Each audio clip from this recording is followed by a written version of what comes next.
What's up, guys? How's it going? It is Matt here. So I'm coming at you with another holster review. It's like I just did one of these the other day. But I told you I got a couple gear. I got some gear that I'm bringing to you guys this week. So I'm gonna be doing another review here for you. So guys, it's October, early October. It's cooling off. The leaves are falling off the trees. So, you know, everything's starting to turn colors. So people are starting to wear more layers and jackets and long sleeve button-up shirts and stuff like that. And one thing that's kind of funny is this time of year too, more people start carrying guns. I don't get it. No, I get it pretty well. So more people start carrying guns this time of year. And a lot of people, they like to use it in like an outside the waistband holster. And a lot of people will actually pull out the outside the waistband holsters because you got so many layers over it, it's just easier to conceal and stuff like that. Some people actually don't know how to concealed carry, so they prefer carrying outside the waistband. So for them, it gives them a plus to carry the gun. So it's kind of funny. Like I said, every time this year, more and more people start carrying their gun. And I want to go on that. But anyway, so you guys know I like Kydex holsters. I do like Kydex holsters. I think they're great. The people that make them are good people. I have several people that send me holsters. They're great holsters. But I've always had a soft spot for leather. And if you guys remember, a little while ago, I did a video between Kydex and leather. And I talked about one day I want to bring a leather holster to you guys and give you a review. Now, thanks to my patrons, okay, because I literally can't do this stuff myself. I'm a full-time dad and I only work on the weekends. So thanks to the patrons, their money, their donations to actually help fund this channel has helped me get a holster for you guys to bring it to you guys. So here it is. So here is a leather holster that I just picked up. This is a outside the waistband holster. This is from 1791 GunLeather holsters. 1791 GunLeather holsters. This is a pretty holster. I mean, it is a nice holster, well-built holster. The lines are on it. I mean, the stitching is very nice on it. Everything about it is just a beautiful holster. All right, it really is a beautiful holster. The light kind of makes it shine a little bit too. So when I look for holsters, I went through a phase when all I ever carried was leather holsters. That's when I first started carrying guns, because that's kind of all I really knew next to the military carry, the military method of carrying. And so when I thought guns, I thought leather holsters, you know. So I went through a phase of it, and I would always look for specific things, and I made some bad choices, and I made some good choices. I learned the ways that worked best for me and what I look for in a leather holster. So I'm gonna bring a couple ideas to you. Excuse me, coming down with something the kids are at school. Yeah, can't wait. This time of year, every year. Anyway, so a couple things I look for in a holster. Now, the number one thing that I look for in a holster is this right here. It will not close on itself. One of the biggest complaints that I've seen, or personal issues that I've had with leather holsters, is sometimes they collapse on themselves because they're not reinforced up in here.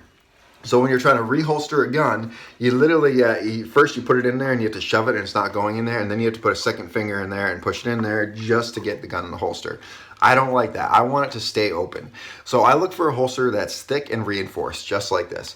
If you notice on this 1791 GunLeather, you notice it has this nice reinforcement area for the top, and it's pretty thick. All right, it is pretty thick, and it doesn't collapse very easily. It doesn't collapse very easily. You know, like these corners. I mean, it's rock hard in those corners.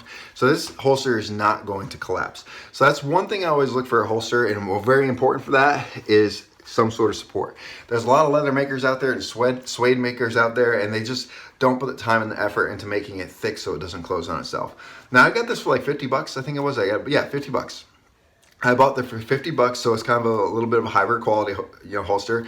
It's not quite like the $100 to $200 holster that's out there that like fancy jobs on it and like handcrafted, or like hardcore master tanners, whatever they are, craft them to the point where they like engrave leather and stuff like that. It's not something like that, but this is still put together so nice. I mean, the guys that did this they don't know what they're doing. All right, they know what they're doing. I have a lot of respect for people that make things by hand. How I was brought up. So when people make things by hand, they take pride in their work. And I mean, if you just look at this holster in general, you'll tell you that you can see that they just made their pride in the work. Now, there's a couple of pluses that came when I got this holster. So you notice it came with a curve on it, all right? It came with this curve. I've gotten some which were completely flat and you had to wear it for days and days and weeks just to start getting a bend on it. This one came with a bit of a pre-curve for it, which was nice, okay, which definitely was nice to it. Now, I like the brown ones, black ones, I don't know what it is. I just like brown holsters and like tanner ones like this, especially like the dark brown ones. Those are really pretty. They're a little pricier, really pretty. But I mean, even everything about this, you could see it was well molded for the gun. Now, this is specifically molded for Sig Sauers, okay? So this is specifically molded for Sig Sauers. So this is my M11A1. This is actually says it fits a 226, 227s, 220s, 229s, 228s, I think all the way down to 225s. So this is molded for classic Sigs. Now another plus that comes when you get a leather holster is, believe it or not, you could fit other guns in here, like Glocks and stuff like this will fit in there. Will it be a little bit looser? A little bit, but not that much. So but this one specifically is fitted for the Sig Sauers. So right here, I honestly think this has become my new favorite outside the waistband holster for the Sig. Just because it is a very, very pretty holster. It's a good feeling holster. You know, it is going to become my favorite outside the waistband. It is. Sorry, Kydex guys. You know, I love Kydex too. I really like Kydex for inside the waistband because the leather does collapse a lot better. But for outside the waistband, this doesn't bother me. Now, usually when I get a leather holster, I like a little bit of a level of retention. So I get like the ones with thumb snaps on it. But this one, look at that. Fits very, very well in there. So the gun isn't just going to slide out when you're bouncing around. Now I want to give you a couple tips with a leather holster. So you do have to break them in a little bit. All right, even this one I got, it was a little bit tight. All right, it was a little bit tight when I had to like force the gun in there. But you get some leather holsters that are so tight that when you push the gun in there, it'll literally push the slide back like that, and then you have to send the slide slower to get in there. I didn't want that in a holster. I wanted one that was fitted very well. So I did I did a little research, and it led me to this one.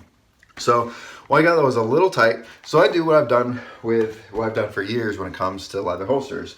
First thing I do is I get it, I take a look, I inspect it, make sure it's good to go. And this one I was very impressed when it came through it. And then I use, which one's this? I don't know. I use whatever leather conditioner, lubricant, leather type of thing on it.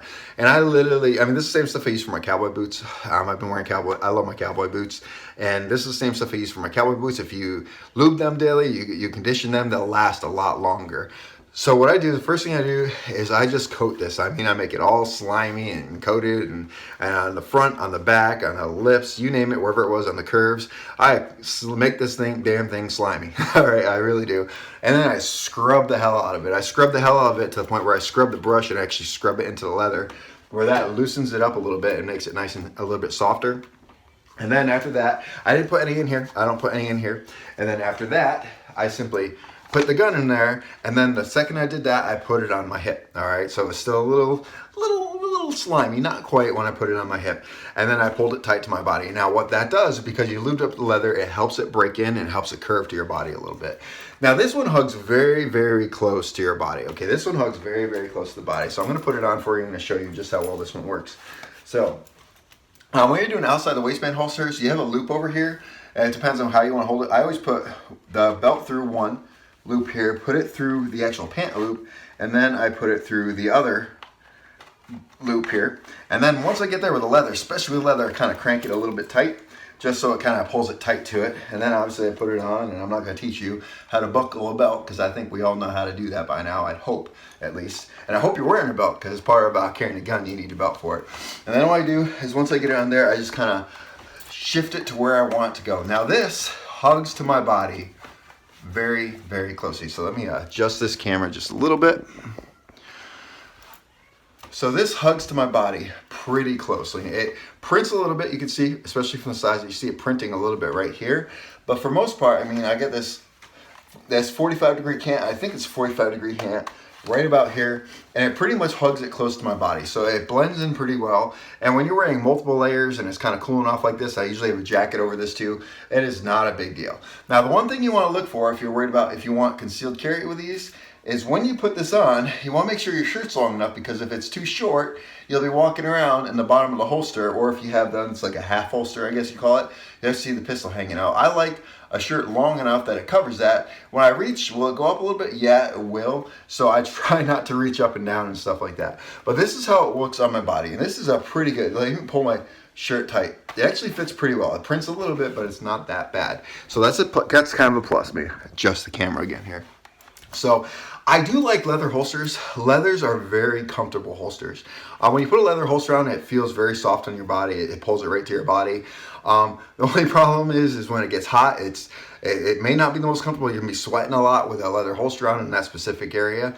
But in the cooler weathers, I do love a leather holster. It is nice, and there's something about, you know, pulling a gun for a leather holster. It just kind of feels good. So, but I know there's a lot of people that prefer leather holsters over the Kydex. So once again, Patrons, thank you for the support of this channel. Your support has allowed me to get stuff like this, to bring it to you, to give you guys some reviews.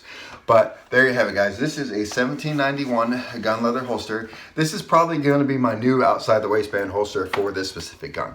I love Kydex, but I don't know. There's something about the way how this holster feels and stuff like that. I really like this holster a lot, so I'll probably be using this one for the outside the waistband.